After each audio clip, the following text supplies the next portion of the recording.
အားလုံးပဲမင်္ဂလာပါနော်ဒီညနေမှာတော့ထိပ်စီးတစ်လုံးပေါ့ထိပ်စီးကတော့အများကြီးတော့ရှိတာပေါ့နော်ကောင်းတာကတော့3ထိပ်နဲ့6ထိပ်ကတော့တော်တော်ကောင်းပါတယ်ဒါမဲ့ပေါ့နော်ကျွန်တော်ကတော့အဓိကတော့ကျွန်တော်ဒီမှာရိုက်ထားတဲ့3ထိပ်ကိုပဲရွေးမှာပေါ့နော်6ထိပ်ကိုတော့ပယ်မှာပေါ့6ထိပ်ကလည်းတော်တော်ကောင်းတဲ့ထဲမှာတော့ပါပါတယ်ဒါမဲ့ပေါ့နော်6ထိပ်တက်ကတော့အခု3ထိပ်ကို6ကိုပျောက်မယ်ထင်လို့ပေါ့နော်6ကိုပေးမကြွေးပဲနဲ့3လာမလားလို့ပေါ့နော်လော်လိုလေးတက်ရတွက်ရင်တော့ပေါ့နော်ကျွန်တော်တို့ဘယ်လိုလဲဆို3 3ည4ပေါ့3 3ည4ကိုဒီလိုလေးပြန်ထောက်မှာ4 3ည3ဆိုပြီးဒါကတော့လွယ်လွယ်လေးပေါ့နော်ဒါမဲ့အဲ့လိုထက်နော်သူကလှ site ကတော့ကောင်းလို့ပေါ့ဘာကောင်းတာလဲဆိုတော့ဒီမှာ6နှစ်ဆိုတဲ့8ရယ်9ရယ်3လုံးပေါင်းတော့ခွန်ထိပ်စီးကြတယ်နော်6တစ်ဆိုတဲ့ဒီဟောလိုလေးခွန်ရယ်ပြီးရင်ဒီမှာရှိရခွန်ထိပ်စီးရယ်ပေါင်းတော့3လုံးပေါင်းတော့4ဒီမှာထိပ်စီးကြတယ်ကျွန်တော်ငါကဒီမှာ1 5ဆိုတဲ့6ရယ်4ရယ်ပေါင်းတော့3ညဒီမှာ3ညထိပ်စီးကြတယ်ခွန်4 3ညအဲ့ဒါကိုပြန်ဖြီမှာပေါ့နော်ခွန်ကိုဘယ်လိုခွန်မလဲဆိုတော့3 3ည4 3လုံးပေါင်းတော့ခွန်4ကို3 1 3ည3လုံးပေါင်းတော့4ခုကျွန်တော်တို့ကဒီ3ညကို9နှစ်ဆိုတဲ့ခွန်ရယ်3ရယ်ဆိုပြီးတော့3ညပေါ့နော်အဲ့ဒါဆိုနော်ခွန်4 3ညကိုခွန်4 3ညလို့ပြန်ဖြစ်ပေါ့အဲ့လိုကျွန်တော်တို့က3လူရိုက်လိုက်တာနဲ့သူကဘယ်လိုလဲဆိုတော့3ရယ်ဒီလိုပေါ့3 1 5 4 3လုံးပေါင်းတော့8 3 5 3ည3လုံးပေါင်းတော့8 5 3ည3 3လုံးပေါင်းတော့လည်း8ပေါ့နော်ဒီပေါ်မှာ1တွေ3တွေရိုက်ထားတာရှိတယ်ပေါ့8ခွန်8 3လုံးပေါင်း3 2 9 2 3လုံးပေါင်း3ခွန်9 3လုံးပေါင်း3 3 3 5ရဲ့ပါဝါပေါ့နော်အဲ့ဒါဟိုမှာကျွန်တော်တို့က3 1 4က8တယ်3 5 3ညက8တယ်5 3ည3ကလည်း8ဆိုပြီးတော့အဲ့လိုအကိုက်ပေါ့နောက်တစ်ခါကျွန်တော်တို့ကနောက်တစ်ခါဘယ်လိုလဲဆိုတော့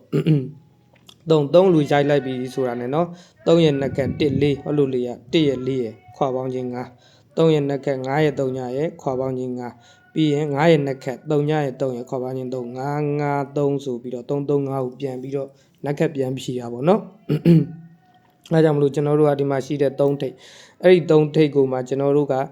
ဘာနဲ့ရိုက်မလဲဆိုတော့တကွက်ကောင်းပေါ့တကွက်ကောင်းကတော့3 3ည30ပေါ့နော်ဘာလို့3 3ညတကွက်ကောင်းလဲဆိုတော့ဒီကျွန်တော်တို့ကဒီမှာရိုက်ထားတဲ့နှလုံး8နှလုံး9နှလုံး3ည8 9 3ညပေါ့နှလုံး8ကို8ရဲ့ပါဝါ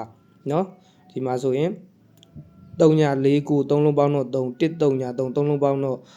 4ကျွန်တော်တို့က9ဖြစ်တော့9ဖြစ်ချင်တော့3 4 5ဖြစ်ချင်လို့2ကိုဒီမှာရှိတဲ့ break 3နဲ့ပေါ့နော်3ည3 3ညဆိုတဲ့ကဏ္ဍပေါ့နော်အဲ့ဒီတက်ကွက်ကောင်းပေါ့3ည3ကိုဒီမှာလဲ3 3ညပေါ့နော်3 3ည3 3ည3 3ညပေါ့နော်အဓိကတော့တက်ကွက်ကောင်း3 3ညနဲ့ပေါ့နော်အဲ့ဒီအဓိက3 3ည3ထိပ်လို့မဖြစ်ရင်ကျွန်တော်တို့က3ထိပ်ကိုကြောက်ရတဲ့ဟာဘာလဲဆိုတော့ကျွန်တော်ကဒီမှာဒီမဖြစ်စဉ်ပေါ့မဖြစ်စဉ်က9ချိန်ပြီးသွားပြီအဲ့တော့ကျွန်တော်တို့ကဒီမလာခြင်းတော့ဒီက6ချိန်မြောက်ကြီးဖြစ်နေလို့ပေါ့နော်3ညခွန်ခွာပေါင်းခြင်းခွန်ပေါ့အဲ့ဒါမပေါ့မတမ2မ3မ4မ5မပေါ့အဓိကဒီမှာဆိုရင်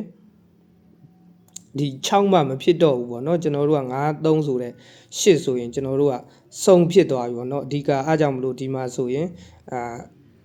စုံဖြစ်ရတော့ပါဘောနော်ဒီမှာ3ရှိတော့ကျွန်တော်တို့ကဒီမှာဆိုစုံဖြစ်ဖို့အတွက်ကျွန်တော်တို့ကတေချာပေါက်မာကနန်းကိုပဲရွေးရမှာပေါ့နော်အားကြောင့်မလို့ကျွန်တော်ဒီ3ထိပ်ကိုရွေးထားတာပေါ့အဓိကကတော့တကွက်ကောင်းနေတဲ့တော့ကျွန်တော်3 3ညပေါ့ကျန်တဲ့ site ချုပ်ကွက်တွေတော့ရှိသေးတယ်ပေါ့3ညဒါပေမဲ့ဒီမပြတော့ပါဘူးအဓိကဒီ3ပေါ့နော်အဓိက3ရယ်6ရယ်ကောင်းတဲ့ထဲမှာတော့ကျွန်တော်ကတော့တကွက်ကောင်း3 3ညကိုရွေးထားပေးပါတယ်နော်ကျန်တဲ့ဩကွက်လေးတွေကတော့ပြီးမှပဲတက်ချုပ်ပြီးတော့မှပဲပေးပါတော့မယ်နော်အားလုံးပဲပေါက်ကြပါစေနော်